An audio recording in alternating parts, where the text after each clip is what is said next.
Bonjour à tous, c'est une vraie joie pour moi de partager cette nouvelle vidéo dans cette semaine de Reset. Tu peux aimer beaucoup sans t'épuiser, sans te vider, mais pas tout seul. Aujourd'hui, beaucoup de gens aiment sincèrement, ils donnent, ils répondent présents, ils assument, ils portent pour les autres. Mais à l'intérieur, c'est comme s'ils tiennent sur une réserve qui s'épuise. Des parents fatigués, des professionnels qui sont sous pression, des bénévoles qui sont très engagés, des personnes disponibles pour tout le monde, sauf pour elles-mêmes. Et ce n'est pas un détail. En France, près d'une personne sur deux dit vivre une fatigue psychologique élevée.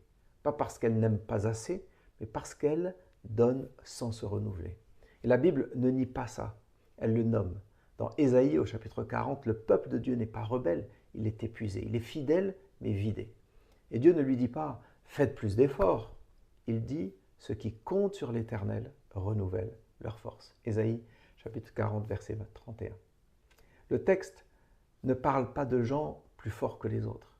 Il parle de gens qui changent de source. Aimer, oui, mais à partir de Dieu, pas à la place de Dieu. Élie, c'est ce prophète 860 ans avant Jésus-Christ.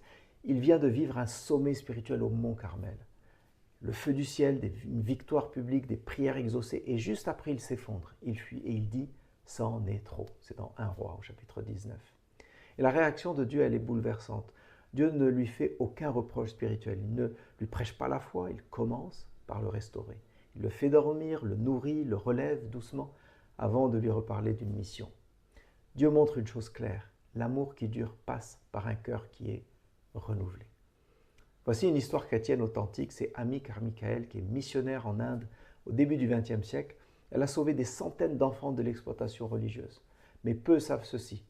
Après des années de service intense, elle s'effondre physiquement, clouée au lit pendant près de 20 ans.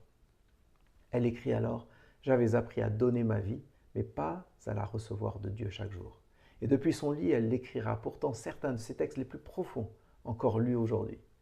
Son amour n'a pas diminué, il a changé de rythme et surtout de source. Peut-être cette application actuelle pour toi. Aujourd'hui, fais quelque chose de très simple.